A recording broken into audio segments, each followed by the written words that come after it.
Pressure ना धराई उस वाले से बराबर करिएगा। व्यवस्था घरे के कैसे चली भैया?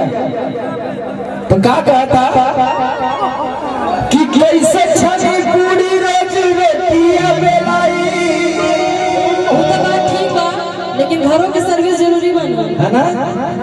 वो तो बात ठीक बा, लेकिन घरों ध्यान देना जरूरी बा। अरे तो कौन कमावा घर ही बदे होते कि तुम दूसरे बदे होते? माल बाहर साइड अंदर जाए ना भैया।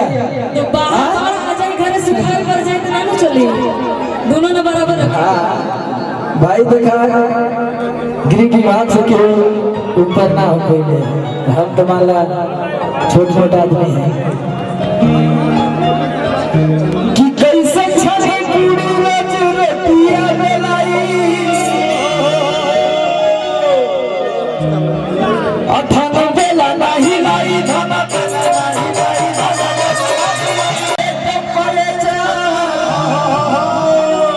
हमारी उफान पर ध्यान दिया समझ गए नहीं। अब तुम्हारा नाम हमारे लिस्ट में आ गए।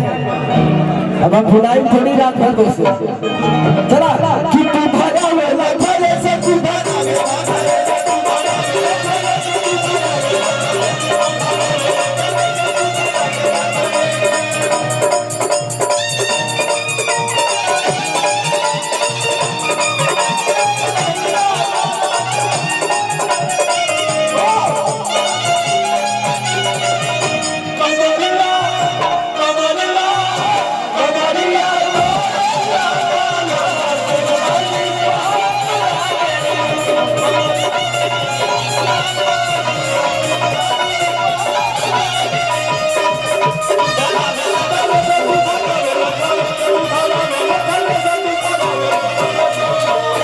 भैया थोड़े से